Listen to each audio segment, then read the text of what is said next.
ஹெர்மோஸ் அப்படின்னா மொத்தத்துக்கு வலி நிவாரணி தான் ஹெர்மோஸ். Oman, Iran. இப்போ அப்படி வந்து அப்படி வளைஞ்சு இப்படி வர இடத்துல இந்த வளைஞ்சு இந்த வர இடம் இருக்குல்ல, இந்த விட்டு வந்து 33 கிலோமீட்டர், லென்த் வந்து 55 கிலோமீட்டர். ஓகே, இதில் 33 கிலோமீட்டரில் ஒரு 8 கிலோமீட்டர் தான் வந்து கொஞ்சம் சீராக ஆழமாக இருக்குது. பெரிய ஆழம் வந்து ஓமான் பக்கத்துலேயே இருக்குது, பெரிய ஆழம். ஆனால் சீராக இல்லை. சீராக வரக்கூடிய அந்த இடம் வந்து கொஞ்சம் திருந்தி பரவாயில்லன்னு வந்தது சவுதி அரேபியா. ஈரானோட வெளியுறவுத்துறை அமைச்சர் அது அப்பப்போ ராஜரீகள் எல்லாம் பேசுவாங்க, நடக்கும். இதெல்லாம் நடந்துச்சா? இப்போ ஹர்மோஸோட இம்பார்ட்டன்ஸ் என்ன ஆகிப்போச்சு. எடுத்தாங்க வந்தாங்க. அந்த பக்கம் வந்து Rashid port, Jebel Ali port, Khalid port, Bahrain port, இப்போ கத்தாரில் உள்ள போர்ட்டு, அப்படி சி போர்ட்டு. அப்புறம் இந்த பக்கம் பார்த்திங்கன்னா பாந்தர் அப்பாஸில் இருக்கிற போர்ட்டு, அது ஈரானில்.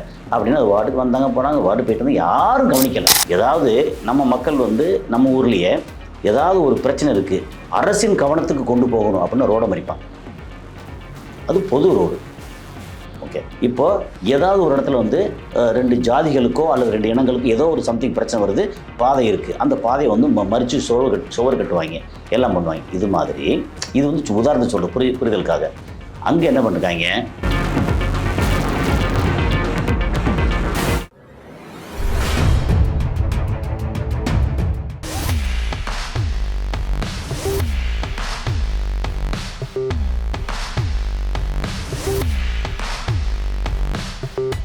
நேயர்கள் அனைவருக்கும் இந்த நிகழ்ச்சியினோடு ஒரு முக்கியமான செய்தியை பேச போகிறோம். ஹெர்மூஸ் வளைகுடா என்றால் என்ன, அதன் முக்கியத்துவம் என்ன, சர்வதேச அளவில் பாதிக்கப்படுகிற எண்ணெய் வளம். நம்முடைய தோழர் கசாலியோடு சர்வதேச பார்வைக்காக சர்வாங்க. சார் சரி, ஹெர்மோஸ் சொன்னீங்க. என்ன ஹெர்மோஸ் அப்படின்னா மொத்தத்துக்கு வலி நிவாரணி தான் ஹெர்மோஸ். அது ஹெர்பல் வலி நிவாரணியாக சாதா கெமிக்கலாக, அதாவது வலி நிவாரணி. ஓகே, நம்ம பெயின் கில்லர். நமக்கு வந்து பெயின் என்ன, மாவாட்டணும், நீர் அரைக்கணும், இதை செய்யணும், அதை செய்யணும், கார் ஓடணும், நோகாமல் எல்லா வேலையும் பார்க்கணும். அத்தனை வலிகளுக்கு நிவாரணி என்ன, பெட்ரோலியம் ப்ராடக்ட். ஓகே, நமக்கு வந்து மருந்து பொருள் வேணும், பிளாஸ்டிக் வேணும், நாப்தா வேணும், கேஸ் வேணும், எல்லாத்துக்கும் வலி நிவாரணி. அது எங்கே அதிகமாக கிடைக்குது, நம்ம ரீஜனுக்கு எங்கே அதிகமாக கிடைக்குது, அரபு நாடுகளில் கிடைக்குது. எல்லாருக்கும் தெரியும். அது இது வரைக்கும் அதை பற்றின ஒரு பேச்சு கூட இல்லாமல் அது வாட்டுக்கு எடுத்தாங்க வந்தாங்க. அந்த பக்கம் வந்து Rashid port, Jebel Ali port, Khalid port, Bahrain port, இப்போ கத்தாரில் உள்ள போர்ட்டு, அப்படி சி போர்ட்டு. அப்புறம் இந்த பக்கம் பார்த்திங்கன்னா பாந்தர் அப்பாஸில் இருக்கிற போர்ட்டு, அது ஈரானில். அப்படின்னு அது வாட்டுக்கு வந்தாங்க போனாங்க, வாட்டு போயிட்டு வந்து யாரும் கவனிக்கலை, கண்டுக்கவே இல்லை. இப்போது ஈரானை வந்து என்னைக்கு கை வச்சாங்களோ அவங்களுக்கு வந்து என்ன, ஏதாவது நம்ம மக்கள் வந்து நம்ம ஊர்லேயே ஏதாவது ஒரு பிரச்சனை இருக்குது, அரசின் கவனத்துக்கு கொண்டு போகணும் அப்படின்னு ரோடை மறிப்பாங்க. அது பொது ரோடு. ஓகே, இப்போ ஏதாவது ஒரு இடத்துல வந்து 2 ஜாதிகளுக்கோ அல்லது 2 இனங்களுக்கோ ஏதோ ஒரு சம்திங் பிரச்சனை வருது, பாதை இருக்குது, அந்த பாதையை வந்து மறித்து சுவர் கட்டுவாங்க, எல்லாம் பண்ணுவாங்க. இது மாதிரி இது வந்து உதாரணம் சொல்கிற புரிதலுக்காக. அங்கே என்ன பண்ணுறாங்க, இந்த ஹர்மோஸுங்கிறது எல்லாரும் ஏற்கனவே நிறைய வெளியே பேசிட்டோம். ஒரு புரிதலுக்கு ஒரே ஒரு வரியில் சொல்லிடலாம். Oman, Iran. இப்போ அப்படி வந்து அப்படி வளைஞ்சு இப்படி வர இடத்துல இந்த வளைஞ்சு இந்த வர இடம் இருக்குல்ல, இந்த விட்டு வந்து 33 கிலோமீட்டர், லென்த் வந்து 55 கிலோமீட்டர். ஓகே, இதில் 33 கிலோமீட்டரில் ஒரு 8 கிலோமீட்டர் தான் வந்து கொஞ்சம் சீராக ஆழமாக இருக்குது. பெரிய ஆழம் வந்து ஓமான் பக்கத்துலேயே இருக்குது, பெரிய ஆழம். ஆனால் சீராக இல்லை. சீராக வரக்கூடிய அந்த இடம் வந்து ஈரான் பக்கம் இருக்குது. ஓகே, இதில் 12 நாட்டிக்கல் மைல் அப்படிங்கிறது அந்தந்த நாட்டுக்கு சொந்தம். சென்னை மெரினாவிலிருந்து ஒரு 12 நாட்டிக்கல் மைல்னால் கிட்டத்தட்ட 18 கிலோமீட்டர். அது வந்து இந்தியாவுக்கு சொந்தம். தமிழ்நாட்டில் இருந்தாலும் குஜராத்தில் இருந்தாலும் இந்தியாவுக்கு சொந்தம். அது மாதிரி அங்கே வந்து 33 கிலோமீட்டரில் 12 நாட்டிகள்னால் 18 கிலோமீட்டர். அப்படி இல்லை, 15 கிலோமீட்டர் வந்து இதுக்கு சொந்தம், ஓமானுக்கு 15 கிலோமீட்டர் அவங்களுக்கு சொந்தம். அதில் சீராக ஒரே லெவலாக வரக்கூடிய இடம் எங்கன்னா ஈரானோடதில் இருக்குது. அது இது வரைக்கும் கவனிக்கப்படாமல் அது வாட்டுக்கு எல்லாம் திறந்து விடு மாதிரி வந்துச்சு, போச்சு, எல்லாம் பண்ணுச்சு. இது வந்துச்சா பிரச்சனை வந்து என்றைக்கு பெருந்தலைகளை போட்டு ஸ்கூல் பசங்களெல்லாம் அடித்து அப்புறம் வந்து 900 குண்டு அன்றைக்கி போட்டு நாசப்படுத்தினாங்களோ, அதுக்கப்புறம் என்ன பண்ணிட்டாங்க, டக்குனு இதை க்ளோஸ் பண்ணாங்க. ஏன்னா இதை க்ளோஸ் பண்ணால் என்ன நடக்கும், இங்கே ஜப்பான், இந்தியா, மற்ற ஃபார் ஈஸ்ட் கண்ட்ரி, இதுக்கு வந்து சவுத் கொரியா அப்படின்னு எல்லாத்துக்கும் கேஸ்லேருந்து இது எல்லாம் போகணும். இதை நிறுத்தின உடனே என்னாச்சு, ஒன்று நமக்கு கேஸ் வரத்து, குரூடாயில் வரத்து எல்லாம் நின்றுச்சு. அப்போ நின்றுனா நம்ம எல்லாம் ஸ்தம்பிச்சிட்டோம் அன்னைக்கு. இப்போ வரைக்கும் கேஸ் கிடைக்கல. அது அடுத்த கட்டத்தில் வர்றோம். தமிழ்நாட்டில் நிலைமை என்னங்கிறத நான் நிறைய இடங்கள் எனக்கு வந்து தகவல் வருது, நானும் பார்க்குறேன். அப்புறம் இந்திய அளவில் என்ன, அப்புறம் இங்கே வந்து நம்ம அரபு நாடுகள் இருக்குல்ல, அரபு நாடுகள் வந்து அவங்களுடைய வளம் என்ன அப்படின்னா, அங்கே குரூட் ஆயில் தான் அவங்களுக்கான மெயின் வளம். அப்புறம் துபாய் மாதிரி எமிரேட்ஸுக்கு அந்த ஐக்கிய அரபு அமீரகம், அந்த எமிரேட்ஸில் வந்து யுஏஇலேருந்து ஒரு அமீரகம் வந்து துபாய், அதில் வந்து வளம் கிடையாது. ஆனால் டூரிசம் அண்டு சர்வீஸ் அப்படின்னு பயங்கர காசு கொளிக்கிறாங்க, அந்த மாதிரி இருக்குது. அப்போது இந்த ஒரு இடத்த அடைச்ச உடனே அவங்களுக்கு மூச்சு அடைச்சிருச்சு மொத்தத்துக்கு. ஏன்னா அங்கேருந்து எல்லா கப்பல் அங்கேருந்து வர்றது எல்லாமே இந்த வழி தான் வந்தாகணும். அவங்களுக்கு போகக்கூடிய உணவுப் பொருள், மருந்து பொருள், ஆடை அலங்காரம், எலக்ட்ரானிக் ஐட்டம், இப்போ மொபைல் ஃபோனு, அது இதுன்னு எல்லாம் சரக்கு போகிறது திரும்பி வர்றது எல்லாமே இந்த ரூட்டில் தான் போயாகணும். கொஞ்சம் வந்து கீழே ஒமான், கல்ஃப் ஆஃப் ஒமான், அதில் சலாலா போர்ட்டு, சோகார் போர்ட்டுன்னு சொல்லி ஒமானில் இருக்குது. அதோட டெவலப்மெண்ட்டு கம்மி. ஆனால் இந்த உள்ளுக்குள்ளே போய் துபாயாக இருக்கட்டும், காலிது போர்ட்டு அபுதாபியில் இருக்கட்டும், அல்லது ராஷிது போர்ட்டாக இருக்கட்டும், அல்லது பஹ்ரைனில் இருக்கட்டும். பஹ்ரைனில் பார்த்திங்கன்னா ஃப்ளீட் ஃபைன்னு சொல்லி அமெரிக்கா ஒரு மிகப்பெரிய கடற்படையை வச்சுருந்தாங்க. அந்த கடற்படைக்கு உள்ளே போகிறதுக்கு ஹார்மோஸை க்ளோஸ் பண்ணிச்சா கடற்படை பிரயோஜனம் இல்லை. அந்த மாதிரி ஆச்சு. இப்போ இவ்வளோ தூரம் நடந்துச்சுல்ல, இவங்களுக்கு உணவுப் பொருள் பஞ்சம் இது வரைக்கும் வரலை. ஆனாலும் விலைவாசி பயங்கரமாக கூடியிருக்கு. அப்புறம் இந்த மெட்டீரியல் இருக்குல்ல, கன்ஸ்ட்ரக்ஷனுக்கு மெட்டீரியல் வரும்ல கப்பலில், ஃப்ளைட்டில் எவ்வளோ தான் கொண்டு போக முடியும், கப்பலில் மெட்டீரியல் வராமல் துபாயில் இப்போது அவங்களுக்கு வந்து என்ன, துபாயோட வருமானம். ஏன் நம்ம துபாய் சொல்கிறோம்னா, நம்ம மக்கள் நிறைய இன்வெஸ்ட் பண்ணியிருக்காங்க, நம்ம மக்கள் நிறைய இன்ஜினியர்ஸு, மேனேஜர்ஸு நிறையா இருக்காங்க, நம்ம மக்கள் லட்சக்கணக்கில் அங்கே வந்து வேலைக்காரங்களாக இருக்காங்க. Blue colour job, white colour job, investors, tourist அப்படின்னு நம்ம மக்கள் இந்திய மக்கள், அதுலேயும் குறிப்பாக வந்து கேரளா அண்ட் தமிழ்நாடு மக்கள் எக்கச்சக்கமாக அங்கே இருக்காங்க. ஸோ துபாயில் எடுத்திங்கன்னா அங்கேருந்து வரக்கூடிய நம்ம இன்கம் இருக்குது பார்த்தீங்கள்ல, லட்சம் கோடிகள் இருக்குது வருஷத்துக்கு. அது அந்த லட்சம் கோடினா இந்தியாவுக்கு ஃபாரின் எக்ஸ்சேஞ்சு. நம்ம வீடுகளுக்கு இருக்கு இல்லையா, அடுப்பறிகிறதுக்கு ரொம்ப முக்கியம். ஸோ ஆடம்பரமாக வாழ்கிறதுக்கும், நல்லா வாழ்கிறதுக்கும், பிள்ளைகளை அடுத்த ஜென்ரேஷன் பிள்ளைகளை படிக்க வைக்கிறதுக்கும் எல்லாத்துக்கும் முக்கியமானது. இப்போ இந்த மாதிரி நடந்துச்சா, இவங்க கரெக்டாக அங்கே கை வச்சாங்க, தெரிஞ்சிருச்சு இங்கே கை வச்சா என்ன நடக்கும் அப்படின்னு. என் ஆள் அடிச்சல, அப்போ சரி திருப்பி வந்து வரணும்னு சொல்லிட்டு கப்பல்லாம் வந்தாங்க, எல்லாம் முடிஞ்ச அதில் பெரிய பழைய கதை முடிஞ்சு. இப்போ பேச்சுவார்த்தைனா ஹர்மோஸ் வந்து நீங்கள் வந்து திறந்தே விடணும் அப்படிங்கிறது அமெரிக்காவோட கோரிக்கையை விட யுஏஇ கோரிக்கை. ஹர்மோஸ் வந்து இன்டர்நேஷ்னல் இதாக இருக்கணும், நீங்கள் வந்து யாரும் கட்டுப்படுத்தக்கூடாது. அதை எப்போ கட்டுப்படுத்தாமல் இருக்க முடியும்? அப்போது ஒரு இதில் வந்துருச்சு என்ன பார்த்தோன்னா, அப்போது ஜபல்லி போர்ட்டு, ராஷிது போர்ட்டு அப்படின்னு துபாயில் போர்ட் டெவலப் பண்ணியிருக்காங்கல்ல, அதை வந்து இன்டர்நேஷ்னல் ஆக்கு, உனக்கு சொந்தம் கிடையாது, எல்லாரும் அதில் புழங்கிக்கலான்னு சொல்லு. அது எப்படி என்னோடது எப்படி புழங்க முடியும்? அப்போ உன்னோடது புழங்க முடியாதுல்ல நாங்கள், அப்போ இப்போ எங்களுடைய ஹர்மோஸில் மட்டும் நீ எப்படி போய் ஃப்ரீயாக வருவேன் அப்படின்னு அங்கே ஒரு பிரச்சனை. அப்போ இந்த பிரச்சனை இது வரைக்கும் இத்தனை வருஷமாக 40-50 வருஷம் 100 வருஷமாக வரல, இப்போ மட்டும் புதுசாக வந்திருக்குல்ல. வந்த உடனே யுஏஇக்காரன் என்ன பண்ணுறான், அப்போது ஈரானை அடித்து ஒழிக்கணும்னு நினைக்கிறான். சவுதி நினச்சான், ஆனால் என்ன நடந்துச்சு, சவுதிக்காரனை வந்து தொடச்சி போகிற டிஷ்யூ மாதிரி ரொம்ப கேவலமாக பேசிவிட்டா வந்து ட்ரம்ப்பு. அப்போ சவுதிக்காரனுக்கு புரிஞ்சிருச்சு, வேறு வழி இல்லை, ஈரானை அடிக்கணுங்கிறது ஒரு அஜெண்டா. ஆனால் அமெரிக்காவை நம்பி ஈரான் அடித்தோம்னா நம்ம ரெண்டும் இல்லாமல் கெட்டு போயிடுவோம். ஒன்று வலது பக்கம் போ அல்லது இடது பக்கம் போ, நடுவாள் நின்னா லாரி அடித்து செத்து போவேன்ற ஒரு வசனம் இருக்குது பார்த்தீங்கல்ல. அது மாதிரி இங்கே சவுதி அரேபியா ஒன்று முழுக்க இஸ்ரேல் அமெரிக்கா பக்கம் நில்லு, இல்லை ஒரு பக்கம் இங்கே சாஞ்சுவா இல்லாமல் இப்படி போச்சு அப்படின்னா உங்களுக்கு வந்து பிரச்சனை வந்துடும் அப்படின்னால.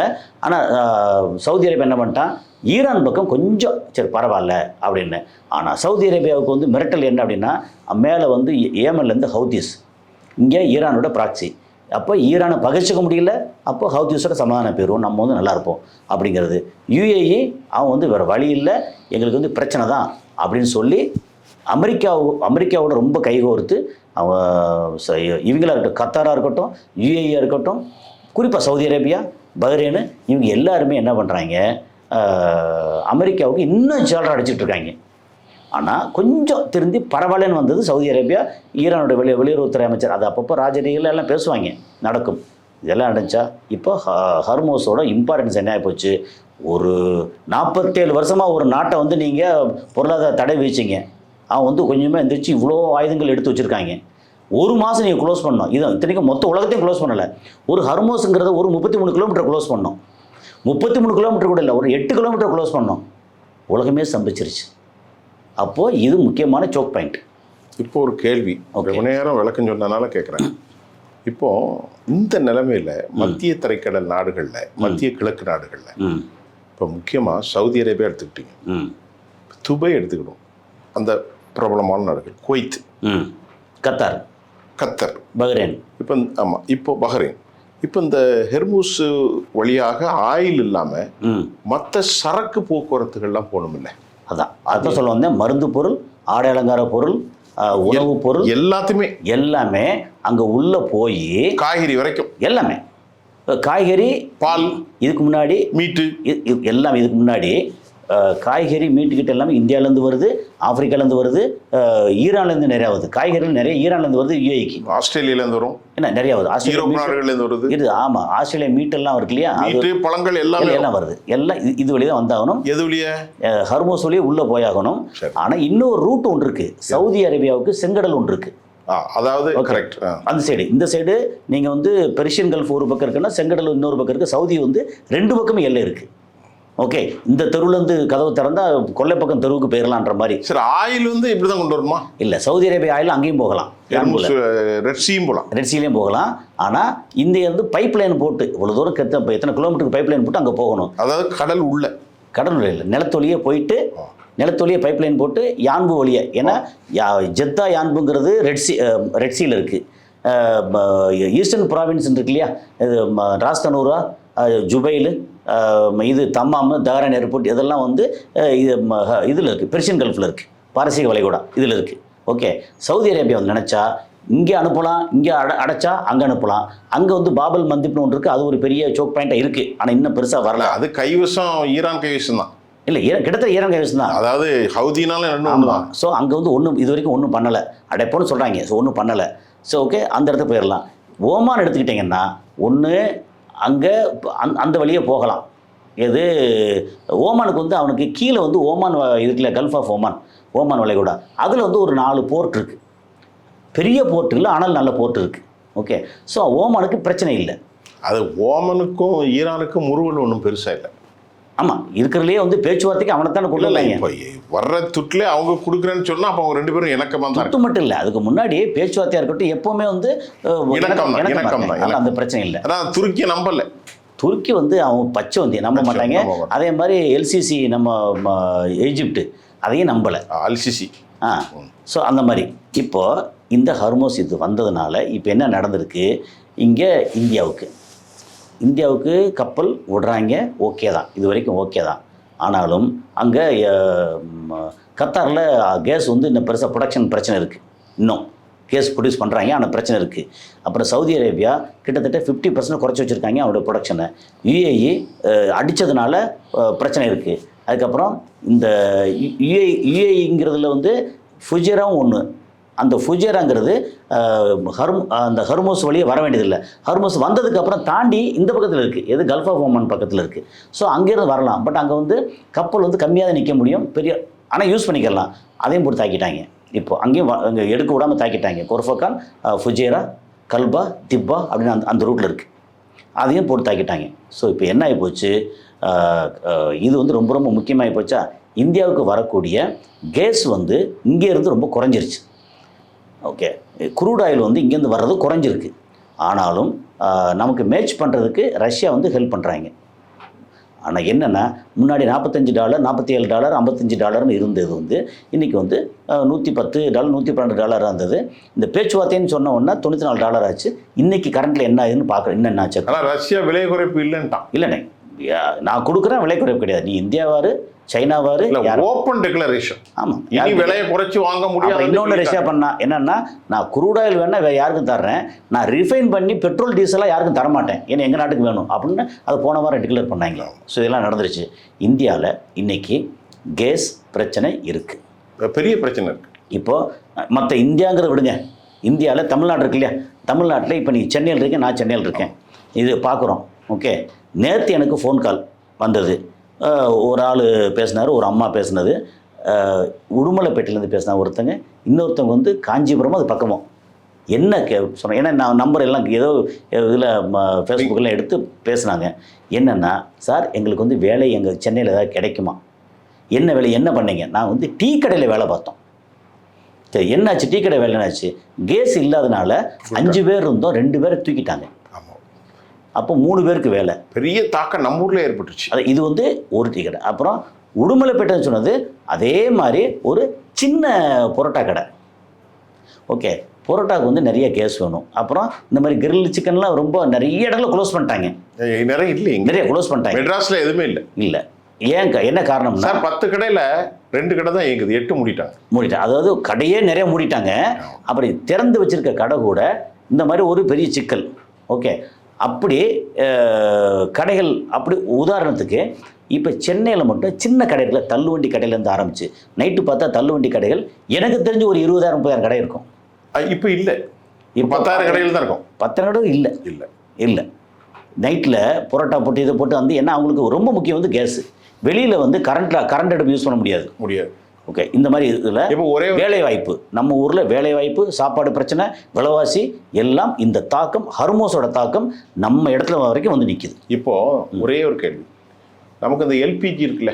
ஆமாம், அதுதானே லிக்விட் பெட்ரோலியம் கேஸ்.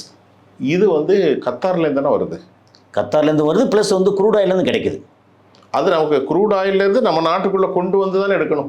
நம்ம நாட்டில் வந்து ரிஃபைன் பண்ணும்போது கிடைக்கணும். ஆமாம், இப்போ க்ரூட் ஆயில் நமக்கு வர்றது ஈஸியாக இருக்கலாம், ஓரளவுக்கு மேட்ச் ஆயிருமா? இதை ஒரு விஷயம் என்னென்னா, இப்போ இது ஒரு சின்ன விளக்கம் சொல்லிட்டோம், புரிஞ்சிடும். க்ரூட் ஆயில் ஒரு பேரல் அப்படிங்கிறது 159 லிட்டர். ஆமாம். ஓகே, அந்த ஒரு பேரலில் வந்து நம்ம ரிஃபைன் பண்ணும்போது கிடைக்கக்கூடியது ஒரு பக்கம் டீசல் கிடைக்கும், மண்ணெண்ணெய் கிடைக்கும், பெட்ரோல் கிடைக்கும், நாஃப்தா கிடைக்கும், அப்புறம் இந்த அப்புறம் தார் கடைசியாக வந்து குளம் கிடைக்கும் தார். ஓகே, அது போக கேஸ் கொஞ்சம் கிடைக்கும். அந்த கேஸ் என்ன, ஒரு 2லேருந்து 4 சிலிண்டர் தான் கிடைக்கும் அங்கே ஒரு பேரலில்.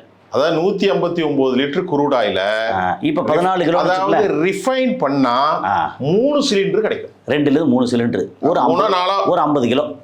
அவ்வளோதான். 14 கிலோன்னு பார்த்தா 3 50 14 கிலோ தானே? ஆமாம், 3 40 கிலோ. ரைட், வச்சுக்கிடுங்க. அவ்வளோ 50 கிலோ கிடைக்கலாம். ஸோ இதை செய்யணும். ஆனால் இப்போ கேஸ் வருது வச்சுங்களேன். அந்த கேஸில் மெஜாரிட்டி கேஸ் அது கத்தார்லேருந்து தான் வந்துச்சு. கத்தார்லேருந்து வந்துச்சு. மற்ற இடங்கள் இப்போ கத்தார்லேருந்து சப்ளை இல்லைல்ல? கத்தாரில் குறைஞ்சிருக்கு. ஆனால் நம்ம இது ஹார்மோஸ். ஆனால் அரசாங்கம், இந்திய அரசு வந்து ஒரு பெரிய பதட்டமான அறிக்கைகள் ஒன்றும் இல்லை. Is going to be very normal தான் அது. ஆனாலும் கேஸ் புக்கிங்கில் எடுக்க மாட்டேங்கான். ஒரு விஷயம் என்னென்னா, இந்தியா வந்து இப்போ தப்பிச்சு ஒரு பரவாயில்ல அப்படிங்கிறதுக்கு 2 காரணம் இருக்குது. 2 விஷயத்தில் தப்பிச்சிட்டாங்க. ஒன்று வந்து நம்ம மக்கள் நிறைய வந்து கரண்ட் அடுப்பு யூஸ் பண்ண ஆரம்பிச்சிட்டாங்க சிட்டியில். ஓகே, அப்புறம் கடைகளுக்கோ கிராமங்களுக்கோ அல்லது பெரிய கூட்டத்துக்கு சமைக்கிறதுக்கோ விறகு அடுப்பு யூஸ் பண்ண ஆரம்பிச்சிட்டாங்க. இன்னைக்கு வெளியில் பாருங்கள், இந்த புரோட்டா போடுறதுக்குள்ள கீழே வந்து விறகு அடுப்பு வச்சுருக்காங்க. இட்லி சூருக்கு விறகு அடுப்புன்னு சொல்லி விறகு வந்து 1 கிலோ 12 ரூபா இருந்தது, இன்றைக்கி 30 ரூபா விறகு. ஓகே, வேறு வழியே இல்லாத இந்த கேஸ் இருக்குது பார்த்தீங்களா, அது 2200 ரூபா 19 கிலோ கேஸ் இருந்தது, இன்றைக்கி 6000 ரூபாலேருந்து 8000 ரூபா வரைக்கும் எதுவுமே கிடைக்காது. ஓகே, இந்த முன்னாடி ஒரு நாளைக்கு 4 வேணுன்ற இடத்துல 3 கிடைக்குது. அது 3மே 15,000 ரூபாய்க்கு 18,000 ரூபாய்க்கு கிடைக்குது. இது இல்லாமல் நமக்கு வந்து இதெல்லாம் காரணம் என்னென்னா, இது வரைக்கும் தாக்கு பிடிச்சிருக்க காரணம் வந்து 2006-7களில் மன்மோகன் சிங் நமக்கு ஸ்டாக் இங்கே வைக்கணும்னு சொல்லி ஒரு 3 இடத்துல பண்ணார். அது நம்பர் 1. நம்பர் 2 வந்து மரபுசாரா எரிசக்தின்னு சொல்லி ஒரு துறையை உருவாக்குனார். அந்த துறையில் நமக்கு வந்து காற்றாலை, விண்மில், அதுக்கப்புறம் வந்து சூரிய ஒளி, இது சோலார் அப்படின்னு ஆரம்பித்து அதுக்கப்புறம் கோபர் கேஸு, சாணியிலேருந்து வரக்கூடிய கேஸிலேருந்து நிறைய விஷயங்கள் பண்ணாங்க. அதனால என்னென்னா, நமக்கு வந்து இந்த இண்டக்ஷன் ஸ்டவ் இருக்குல்ல, அதுக்கு கரண்ட் வேணும், வீட்டுக்கு கரண்ட் வேணும். அதில் ஓரளவு கரண்ட்டு வந்து மேட்ச் பண்ணுது. ஏன்னா முன்னாடி இருந்தவரை இப்போ வந்து கரண்ட் வந்து நிறையா தேவைப்படுது, ஏசி அதிகமாக இருக்குது. அதுக்கெல்லாம் தாண்டி நமக்கு வந்து கரண்ட் வந்து ஓரளவு கிடைக்கிறதுக்கு அவர் ஒரு காரணம். அதுபோக ஸ்டாக்கு நிறையா வச்சுக்கிறதுக்கும் ஒரு காரணமாக. முன்னாடிலாம் 8 நாள் 10 நாள் தான் ஸ்டாக் வைக்க முடியும், இன்றைக்கி 25 நாள் ஸ்டாக் வைக்க முடிஞ்சது. நம்ம வந்து ஓரளவு தப்பிச்சிருக்கோம், மக்களும் அனுசரிச்சிட்டாங்க. அதனால நமக்கு பெரிய அளவுக்கு வந்து ஒரு என்ன சொல்லுது, எமர்ஜென்சி அளவுக்கு இல்லை. சரி, நீங்கள் நிறைய பேசிட்டோம், கொஞ்சம் விளக்கமாகவே பேசிட்டோம். ஆமாம், இந்தியாவில் எந்த மாதிரி பாதிப்புகள் வரப்போகுது, எந்த மாதிரி விலையேற்றம் வேலை இழப்பு தமிழ்நாட்டில் இருக்கு. அதான். ஸோ நம்ம ஆட்களுக்கு துபாயில் வேலை இழப்பு சரி இல்லை, நம்ம தமிழ்நாட்டை பற்றி இல்ல, பேசலாம். அது நம்ம தமிழர்களுக்கு துபாயில் வேலை இழப்பு, இழப்பு, அப்புறம் தமிழ்நாட்டிலே வேலை இழப்பு. வேலை இழப்பு. நேயர்களே, இந்த மாதிரி முக்கியமான விஷயங்கள் தொடர்ந்து பேச போகிறோம். மீண்டும் அடுத்தடுத்த செய்தியில் நம்ம சந்திப்போம். நன்றி சார். நன்றி.